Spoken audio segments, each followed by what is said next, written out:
Okay. Hi madam. Hi. మా request accept చేసి మీరు లైవ్ లో జాయిన్ అయినందుకు. ఎందుకంటే చాలా మందికి కోవిడ్ లో ప్రెగ్నెన్సీ ఎట్లా డీల్ చేయాలనేది మీద చాలా మంది డౌట్స్. ముందు సిమ్టమ్స్ లేకుండా తర్వాత సిమ్టమ్స్ వస్తే ఎలాగా అని అది. అంటే ముందు సిమ్టమ్స్ లేవు, తర్వాత సిమ్టమ్స్ వస్తే అంటే సిమ్టమ్స్ వచ్చినప్పుడే కదా మనం కోవిడ్ టెస్ట్కి వెళ్తాము. అట్లా కాదు మేడం. ఇప్పుడు పేషెంట్ కి ప్రెగ్నెన్సీ వచ్చింది, LSCS వెళ్తున్నారు, ఉమ్, టెస్ట్ పాజిటివ్, సిమ్టమ్స్ లేవు. డెలివరీ అయిన తర్వాత సిమ్టమ్స్, కోవిడ్ సిమ్టమ్స్ డెవలప్ అయినాయి. ఉమ్. Possible, quite possible.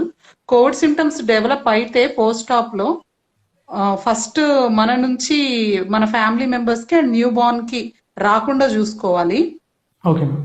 ఒక రూమ్ లో ఐసోలేట్ అయిపోయి బేబీకి ఎక్స్ప్రెస్డ్ బ్రెస్ట్ మిల్క్ ఇవ్వాలి. అండ్ ఆ మేడం బ్రెస్ట్ చాలా పంప్ మందికి ఎక్స్ప్రెస్డ్ బ్రెస్ట్ మిల్క్ అంటే తెలియట్లేదు. ఓకే. అంటే ఎట్లా చేయాలి, ఎట్లా యాక్చువల్లీ వాడాలి?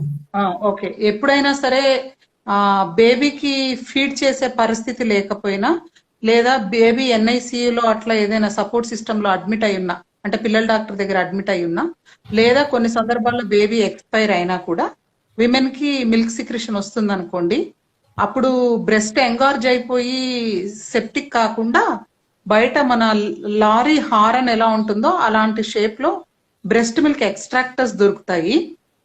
దాన్ని జస్ట్ నిపుల్ కి సీల్ చేసి మనం దాన్ని ఆ పంప్ ని ప్రెస్ చేసి వదిలినట్లయితే ఆ ప్రెషర్ తోటి బ్రెస్ట్ మిల్క్ అనేటువంటిది దాంట్లోకి ఎక్స్ప్రెసర్ లోకి సక్ అవుతాయి. దాన్ని బ్రెస్ట్ మిల్క్ ఎక్స్ప్రెసర్ అంటారు. ఓకే. అంటే కమర్షియల్ గా దొరికేవి అలా ఉంటాయి, సిరంజి సక్కింగ్ అండ్ వేరే మెకానికల్ సక్కింగ్ అలాంటివి కూడా చెయ్యొచ్చు, అంటే వాళ్ళంతటా వాళ్ళు కూడా పిండి పారబోయొచ్చు.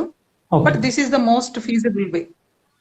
ఓకే మ్యామ్ చెప్తున్నారు మేడం మీరు, క్వైట్ పాసిబుల్ ఇలాగ ముందు సిమ్టమ్స్ ఉండకుండా డెలివరీ అట్లా జరగచ్చు. సిమ్టమ్స్ ఉండొచ్చు. ఏంటంటే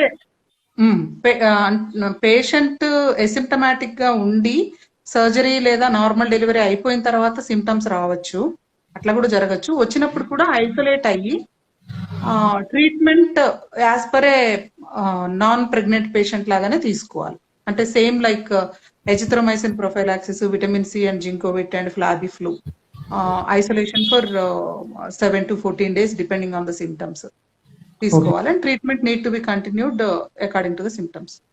ఓకే మ్యామ్. ఇంకొకటి, చాలా మందికి ఉన్న చాలా కామన్ క్వశ్చన్ ఏంటంటే, ఇప్పుడు ప్రెగ్నెన్సీ ప్లాన్ చేసుకోవచ్చు ఈ కరోనా టైంలో? అంటే యాక్చువల్లీ ప్లాన్డ్ ప్రెగ్నెన్సీస్ అనేటువంటివి అవాయిడ్ చేస్తేనే మంచిదేమో అనుకుంటున్నాం, ఎందుకంటే క్లియర్ కట్ గైడ్ లైన్స్ అయితే లేవు. ఇట్స్ ఎ పర్సన్స్ చాయిస్ అనే WHO చెప్తుంది. అట్లాగే ICMR కూడా ఇట్స్ ఎ పర్సనల్ చాయిస్ అనే చెప్తుంది. అంటే WHO అంటే తెలియని వాళ్ళకి చెప్తున్నాను, వరల్డ్ హెల్త్ ఆర్గనైజేషన్. ICMR అంటేనేమో Indian council for medical research. అంటే వీళ్ళిద్దరు కూడా ఏంటంటే ప్రపంచానికి మరియు భారతదేశానికి సంబంధించి హెల్త్ కి గైడెన్స్ గా ఇచ్చేటువంటి పెద్దన్న లాంటి సంస్థలు అనమాట. అవేం చెప్తున్నాయంటే మీరు అది మీ పర్సనల్ చాయిస్, మీరు ట్రై చేయాలనుకుంటే అని. కానీ యాజ్ ఎ ఇండివిజువల్ గా అడిగితే మాత్రము ఇలాంటి టైంలో ఒక 2 to 3 months ప్లాన్డ్ ప్రెగ్నెన్సీస్ కి వెళ్లకుండా ఉండడమే మంచిది. ఎందుకంటే అది అన్ప్లాన్డ్ గా హ్యాపెన్ అయితే ఓకే, ప్లాన్డ్ ప్రెగ్నెన్సీ అంటే వాళ్ళు రిపీటెడ్ స్కాన్స్ కోసం వెళ్ళాలి, కొన్ని రకాల హార్మోన్ ఇంజెక్షన్స్ అసిస్టెన్స్ తీసుకోవాలి. సో ఈ స్కాన్ సెంటర్స్ చుట్టూ తిరగడము, హాస్పిటల్స్ చుట్టూ తిరగడము, ఇవన్నీ కూడా ఇబ్బందికరమైనటువంటి పరిస్థితి కదా to the patient and as well as to the attendant also. Husband గానీ బ్రదర్ గానీ ఎవరో ఒకళ్ళు వాళ్ళని పట్టుకొని తిరగాలి. సో ఇదంతా కూడా సోషల్ డిస్టెన్సింగ్ పాటించడానికి వాటికి కూడా కష్టమయ్యేటువంటి పరిస్థితి. సో బెటర్ ప్లాన్డ్ కాకుండా న్యాచురల్ గా అది హ్యాపెన్ అయితే ఇట్స్ ఓకే. మ్యామ్ ఇంకొకటి, ఈ కోవిడ్ వల్ల ఫీటస్ కి ఏం ఎఫెక్ట్స్ ఉన్నాయి? అంటే ఇప్పుడు యాక్చువల్లీ మనకి పాండమిక్ స్టార్ట్ అయిపోయి 9 నెలలేమి గడిచిపోలేదు. అంటే ఒక ఒక ఒక మనిషి ఈ కోవిడ్ సీజన్ లోనే ప్రెగ్నెంట్ అయిపోయి డెలివరీ కూడా అయిపోవడం అనేటువంటిది ఇంకా జరగలేదు. సో ఇప్పటి వరకు 16,700 ప్రెగ్నెన్సీస్ ని ఎవాల్యుయేట్ చేయడం జరిగింది. ACOG వాళ్ళు 16,700 ప్రెగ్నెన్సీస్ ని ఎవాల్యుయేట్ చేసి వాళ్ళు ఏం చెప్పారంటే, వాళ్ళకి తెలిసి ఒక 2 ఏమనాలి, మేజర్ మార్బిడిటీస్ అనాలేమో. మేజర్ మార్బిడిటీస్ అంటే ఇబ్బందులు, ప్రెగ్నెన్సీకి సహజమైన ఇబ్బందులని వాళ్ళు ఐడెంటిఫై చేశారు. ఒకటి ఏంటంటే ప్రీటర్మ్ లేబర్, అది 6% విమెన్ లో కనిపించింది, అంటే delivery before 37 completed weeks. And okay. అట్లాగే ఒక 6% మెంబర్స్ లో వాటర్ బ్రోక్ అవడం జరిగింది ప్రీమెచ్యూర్ గా. ఇవి రెండు మాత్రం ఇప్పటికి ఈ 16,700 మంది గర్భిణీలలో వాళ్ళు అధ్యయనం చేసినప్పుడు తెలిసినటువంటి విషయాలు. ఇవి కాకుండా ఇంకేమైనా అదర్ కాంప్లికేషన్స్ ఉన్నాయి? అదర్ కాంప్లికేషన్స్ ఏమీ లేవు ఇప్పటి వరకు అయితే. ఇవి రెండింటినే ఏసీఓజీ వాళ్ళు చెప్పడం జరిగింది. ఓకే మ్యామ్, ఇంకోటి బేబీ ఇన్ఫెక్ట్ అయ్యేటువంటి రిస్క్ అయితే యాజ్ యూజువల్ ఉంటుంది. Okay ma'am, mother to child transmission ఎలా ఉంది? Mother to child transmission, okay. Mother to child transmission అనేటువంటిది 3 రకాలుగా జరగచ్చు సాయి. ఒకటి ఏంటంటే వెర్టికల్ ట్రాన్స్మిషన్ అని అంటాం మనం. అంటే శిశువు కడుపులో ఉన్నప్పుడు ప్లసెంటా ద్వారా తల్లి నుంచి రక్త ప్రసారం ద్వారా బిడ్డకి రావడము. ఇది ఇప్పటి వరకు అయితే నిర్ధారణ కాలేదు. అంటే బోత్ WHO వాళ్ళు ICMR వాళ్ళు ఇద్దరు చెప్తున్నారు ఏంటంటే ఇది రావడానికి అవకాశం ఉన్నప్పటికీ ఇప్పటి వరకు అట్లా జరగలేదు. రెండోది ఏంటంటే డ్యూరింగ్ డెలివరీ మెమ్బ్రేన్స్ బ్రోక్ అయిన తర్వాత డ్యూరింగ్ డెలివరీ జరగచ్చు అనేది ఒకటి. మూడోదేమో బ్రెస్ట్ ఫెడ్ చేస్తున్నప్పుడు, బ్రెస్ట్ మిల్క్ ద్వారా కాదు, ఇక్కడ ఒకటి గుర్తుపెట్టుకోవాలి, బ్రెస్ట్ మిల్క్ ద్వారా కాదు, బ్రెస్ట్ ఫెడ్ చేస్తున్నప్పుడు వాళ్ళు సరిగ్గా మాస్క్ ధరించకపోతే డ్రాప్లెట్ ఇన్ఫెక్షన్ రావడము. ఇందులో later 2 are possible, first one is not possible అని చెప్తున్నారు. వెర్టికల్ గా అయితే కాదు, during delivery or during breast feeding possible అని చెప్తున్నారు. Ma'am, is pregnancy risk factor for COVID? అంటే జస్ట్ ఒక ప్రెగ్నెంట్ అవ్వడం బికాస్ ఆఫ్ లో ఇమ్యూనిటీ, అది హైపో ఇమ్యూన్ అంటుంటారు కదా, అది ఎంతవరకు నిజం? మంచి ప్రశ్న. యాక్చువల్లీ వీళ్ళు ఏమంటున్నారంటే ఈ రెండు హెల్త్ బాడీస్ కూడా, supreme health body for the world WHO గానీ, ఇండియాకి సుప్రీం హెల్త్ బాడీ ICMR గానీ, ప్రెగ్నెన్సీ స్టేట్ అన్నటువంటిది ఎక్కువ ఈ కరోనా రావటానికి కారణమవుతుంది అని అయితే మనం చెప్పలేము. ఎందుకంటే నాన్ ప్రెగ్నెంట్ పేషెంట్స్ లో ఎంత ఇన్సిడెన్స్ ఉందో ప్రెగ్నెంట్ పేషెంట్స్ లో కూడా అంతే ఇన్సిడెన్స్ ఉంది అని. కాకపోతే ఎవరికి ఎక్కువ ప్రోన్, అంటే ఈ ప్రెగ్నెన్సీలో కూడా ఎక్కువ ప్రోన్ ఎవరు అని చూసారనమాట. అప్పుడు చూసినప్పుడు కొన్ని గ్రూప్స్ ని WHO అనేటువంటిది స్పెసిఫై చేయడం జరిగింది.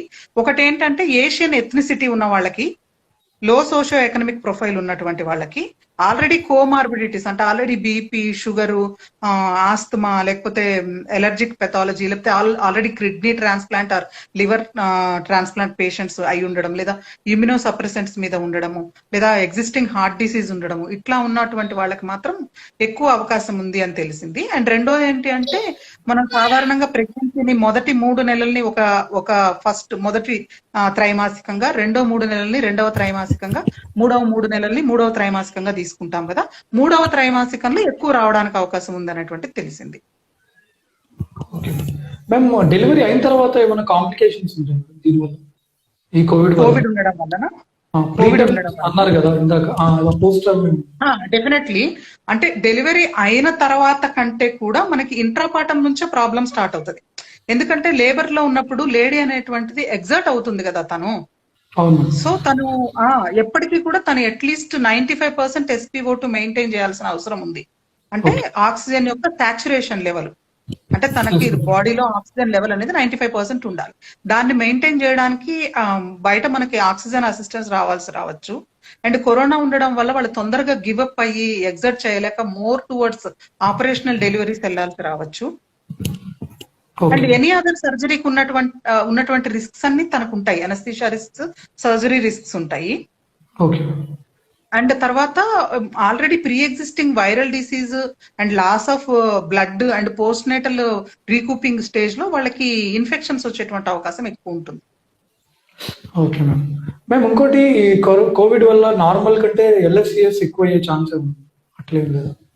అంటే ఒక సాధారణ అబ్జర్వేషన్ ప్రకారము LSCS ఎక్కువ అయ్యేటువంటి అవకాశం ఉంది. ఎందుకంటే పర్సే నార్మల్ గా మనము కోవిడ్ అయినప్పటికీ, నాన్ కోవిడ్ అయినప్పటికీ వాళ్ళకి indications for normal delivery, indications for caesarean delivery ప్రకారం ఎంతమందికి సిజేరియన్స్ అవుతాయో వాళ్ళు కాక, ఆల్రెడీ లేబర్ లో ఉండడం లేదా ఆల్రెడీ ప్లాన్డ్ ఫర్ ఇండక్షన్ అనుకున్నటువంటి వాళ్ళు ఆలోపే ఈ రెస్పిరేటరీ సిమ్టమ్స్ క్రిటికల్ అవ్వడం వల్ల, లేదా డ్యూరింగ్ డెలివరీ వాళ్ళు ఎగ్జర్ట్ అయ్యి రెస్పిరేటరీ సిస్టమ్ కొలాప్స్ అవ్వడం వల్ల మోర్ టువర్డ్స్ ఆపరేటివ్ డెలివరీ వెళ్ళేటువంటి అవకాశం ఉంది.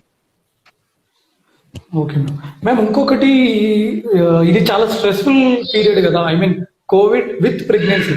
సో దానికి కొన్ని టిప్స్ చెప్పండి మేడం. అంటే యాక్చువల్లీ ఏం చెప్తున్నారంటే ఇప్పుడు మీరు కోవిడ్ అండ్ ప్రెగ్నెన్సీ అని అడిగారు. అంటే కోవిడ్ సీజన్ లో ప్రెగ్నెన్సీకి ఏం చెప్తారని, నాట్ కోవిడ్ పేషెంట్ కాదు కదా మీరు అడిగింది. ఆహా కాదు మేడం, కుదిరితే రెండు ఓకే. చెప్పండి. ఓకే. అయితే ఇప్పుడు కోవిడ్ సీజన్ లో ప్రెగ్నెన్సీకి ఏంటంటే చాలా ఎమోషనల్ సపోర్ట్ అవసరం అవుతుంది from the spouse, family and మనలాంటి మెడికల్ ఫ్రెటర్నిటీ కూడా వాళ్ళకి చాలా సపోర్ట్ ఇవ్వాల్సి వస్తుంది. ఎందుకంటే విమెన్ ఆల్రెడీ ప్రెగ్నెన్సీ అనేది ఒక స్ట్రెస్, దాంట్లో మళ్ళీ ఈ కోవిడ్ సీజన్ అనేటువంటిది అడిషనల్ స్ట్రెస్ అవుతుంది వాళ్ళకి. అంటే నాకేమన్నా ఇబ్బంది జరుగుతుందా, నాకు కరోనా వస్తుందా, నా బేబీకి కరోనా వస్తుందా, లేకపోతే నేను టెస్టులు చేయించుకోవడానికి వెళ్ళినప్పుడు హాస్పిటల్లోనో డయాగ్నోస్టిక్ సెంటర్స్ లోనో ఏమైనా నేను కరోనా క్యాచ్ చేస్తానా అని. సో మనకి ఇంతకు ముందు కంటే ఇప్పుడు యాంటీనేటల్ విజిట్స్ ని తగ్గించడం జరిగిందనమాట. ఎలా చెప్తున్నారంటే ఇప్పుడు ఎట్ బుకింగ్ అంటే ప్రెగ్నెన్సీని కన్ఫర్మ్ చేసుకోవడానికి వెళ్ళిన తర్వాత మళ్ళీ 12వ వారంలో వెళ్తే చాలు, 20వ వారంలో వెళ్తే చాలు, ఆ తర్వాత మళ్ళీ 28వ వారంలో వెళ్తే చాలు, 32 అంటే ఈ మ్యాజికల్ నెంబర్స్ 4 గుర్తుపెట్టుకోవాలి. 12th week, 20th week, 28th week and 32nd week. Okay. ఈ 4 మాత్రం మస్ట్. మిగతావన్నీ కూడా according to the patient and her caregiver obstetrician they can be preponed, postponed and adjustable. Okay. And రెండోది ఏంటి అంటే ఎవరికైనా కానీ ఒక సిమ్టమ్ కనుక స్టార్ట్ అయ్యి ఆ రోజే వాళ్ళ అపాయింట్మెంట్ ఉంటే వాళ్ళు అట్లీస్ట్ 7 days విత్ హోల్డ్ చేయాలి వాళ్ళ అపాయింట్మెంట్ ని. సో దట్ వాళ్ళకి ఆ సిమ్టమ్స్ కనుక సబ్సైడ్ అయిపోతే they can go for routine checkup. లేదు అని అంటే కనుక they need to get tested. Okay. ఇదొకటి. మూడో విషయం ఏంటి అంటే ఒకవేళ వాళ్ళ అక్వైంటెన్సెస్ లో ఎవరన్నా కనుక పాజిటివ్ అయితే వాళ్ళతో పాటు వీళ్ళు కూడా 14 days క్వారంటైన్ అయిన తర్వాత రీషెడ్యూల్ చేసుకోవాలి. అండ్ కేర్ గివర్స్ గా మనకి డాక్టర్స్ ఏం గైడ్ లైన్ ఇచ్చారంటే ఎనీ యాంటీనేటల్ బుక్డ్ పేషెంట్స్ మనతోటి ఒక 3 weeks వరకు కమ్యూనికేషన్ లో లేకపోతే we need to do contact tracing what happen to them అనేసి. మ్యామ్ ఇంకొక చాలా మందికి ఉన్న డౌట్ ఏంటంటే ఆవిడ ప్రెగ్నెంట్ ఉంటారు, ఇంట్లో ఎవరికో పాజిటివ్ వస్తుంది, సో అప్పుడు క్వశ్చన్ ఏదో స్క్రోల్ అవుతుంది ఇక్కడ, క్వశ్చన్ కూడా స్క్రోల్ అవుతుంది. అంటే it is a very lucky situation. ఎందుకు రాలేదు అని ఇచ్చారు. ఎందుకు రాలేదు అంటే ప్రెగ్నెన్సీ ఏమి ప్రొటెక్షన్ ఏమి కాదు, కవచ్ ఏమి కాదు, షీఈ్ వెరీ లక్కీ అంతే. లేదా వాళ్ళ ఫాదర్ చాలా తొందరగా ఐసోలేట్ అయ్యి ఉండొచ్చు, తొందరగా వేరే రూమ్ లోకి ఎక్కడికన్నా ఐసోలేట్ అయి ఉండొచ్చు. అండ్ ఈ mask and social distancing, I mean to say physical distancing and sanitization వాళ్ళు చాలా ప్రాపర్ గా పాటించి ఉండొచ్చు. దట్స్ వై ఆ అమ్మాయికి ఇన్ఫెక్షన్ వచ్చి ఉండకపోవచ్చు. But it is Nether A risk factor Nar A protective factor. Pregnancy అనేది incidence is same to pregnancy and non pregnancy. Okay ma'am, ఇంకొక డౌట్ చాలా మందికి ఉండేటంటే ఫుడ్ ఎలాంటి ఫుడ్ తీసుకోవాలి అని. అచ్చా, అంటే మామూలుగా ఈ packaged food, fried food, junk food, out side prepared food ని మాత్రం 100% అవాయిడ్ చేయాలండి. ప్రెగ్నెన్సీ అనే కాదు, అందరూ కూడా ఎప్పటికప్పుడు every meal, all the 3 meals freshly prepared ఉండాలి. అండ్ ఈ విటమిన్ సి ని టాబ్లెట్స్ ని తీసుకోలేని వాళ్ళు ఒక నిమ్మకాయ వాడుకుంటే సరిపోతుంది ప్రతి మీల్ లో కూడా, గార్నిషింగ్ లో కానీ లేకపోతే హనీ వాటర్ తో కానీ అట్లాగా తీసుకుంటే సరిపోతుంది. And everyday 2 cups of vegetables and 2 cups of fruits తీసుకోవాలండి, distributed over 3 meals. And fruits, vegetables కూడా అన్ని రంగుల్లో ఉన్నవి తీసుకుంటే మంచిది, లైక్ పామగ్రనేట్, క్యారెట్, బీట్రూట్, ఇట్లాగా అన్ని కలర్స్ లో ఉన్నవి తీసుకుంటే they act as immunity boosters and they make a complete meal as well.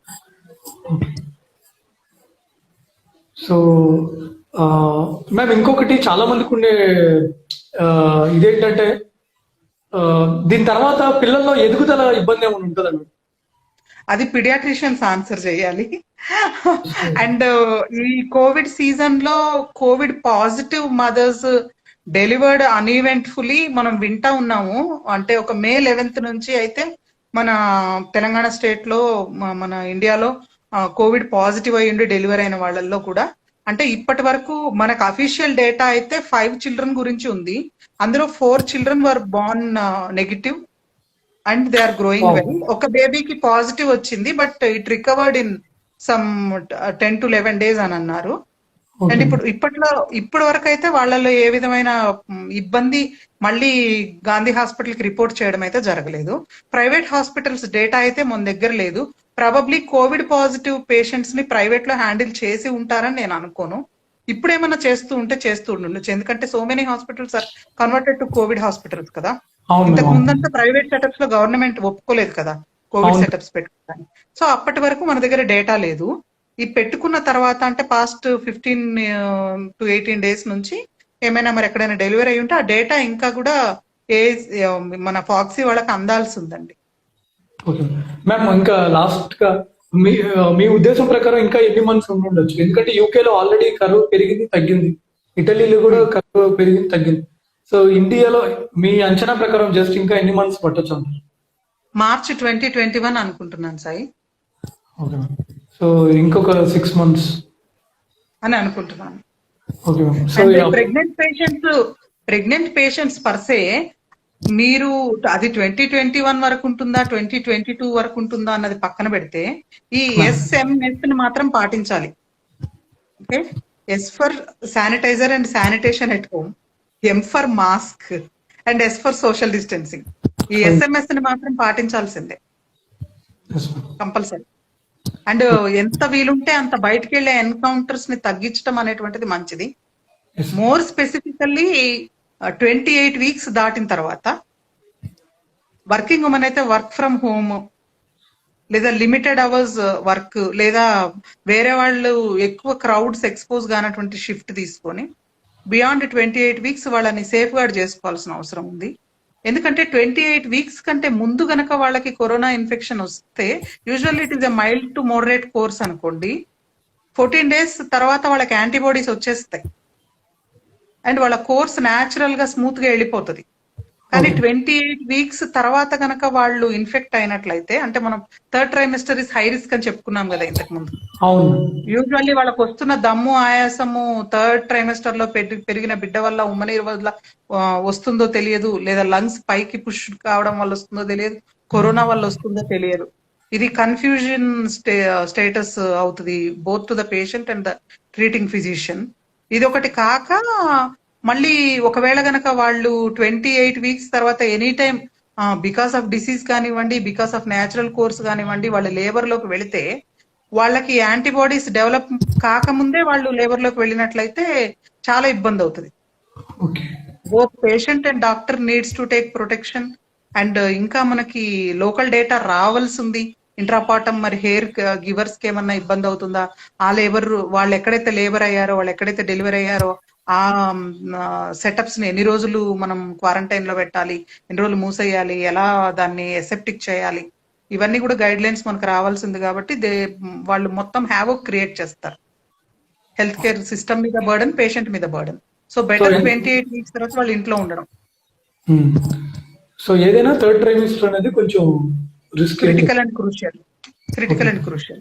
Okay ma'am, conclusion గా ఏంటంటే ప్రెగ్నెన్సీ ప్లాన్ చేసుకోవడమా లేదా అనేది వాళ్ళ individual choice.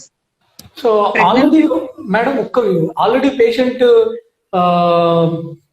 Maybe type 1 diabetes కానీ, లేకపోతే ఏదన్నా ఆల్రెడీ కొంచెం ఇమ్యూనో సప్రెస్డ్ ఉండి, లేకపోతే ఆల్రెడీ ఆస్తమా ఉండి, సిఓ బ్రాంకైటిస్ పేషెంట్ సంథింగ్, అట్లాంటి వాళ్ళైతే కొంచెం జాగ్రత్తలు తీసుకొని బెటర్ అవాయిడ్ చేసి బెటర్ ఉంటారు. కొంచెం పోస్ట్ చేసుకుంటే పోస్ట్ పోన్ లేదా న్యాచురల్ గా ప్రెగ్నెన్సీ హ్యాపెన్ అయితే it is okay. But don't induce ovulation inductions అవి తీసుకొని.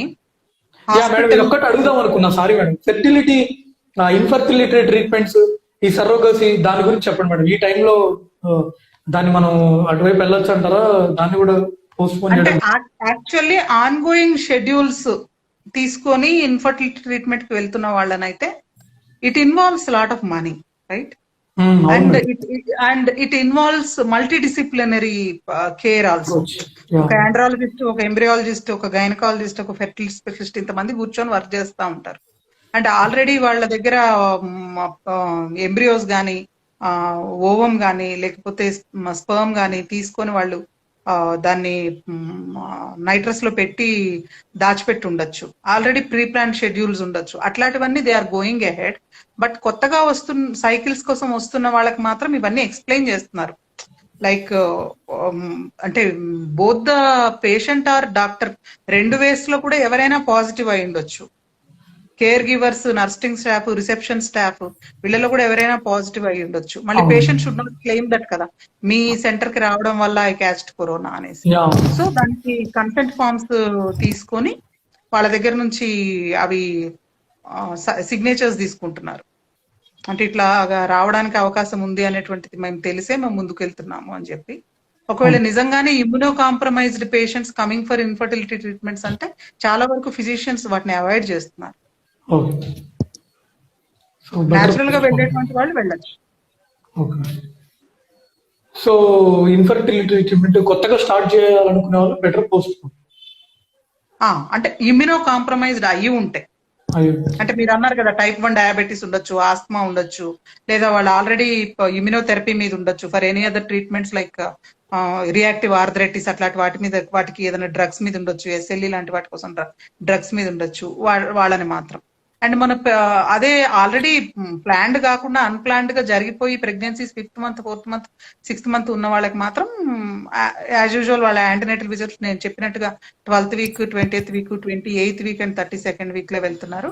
అండ్ వ్యాక్సినేషన్స్ కూడా మనం మామూలుగా 2 టీటీ ఇచ్చేవాళ్ళం కదా సాయి, ఇప్పుడు ఫస్ట్ దాన్ని టీటీగా ఇచ్చి రెండో దాన్ని టీడాప్ గా తీసుకోమని ఫాక్సీ రికమెండ్ చేస్తా ఉంది. అంటే డిఫ్తీరియా అండ్ పెర్టుసిస్ కూడా వ్యాక్సిన్ వస్తుంది. అట్లాగే ఇన్ఫ్లుయెంజా వ్యాక్సిన్ కూడా తీసుకోమని చెప్తుంది. ఇంతకు ముందు అక్టోబర్ ఆ ప్రాంతంలో ఉండే కన్సెప్షన్స్ కి ఇవ్వండి అన్నట్టు చెప్పేది.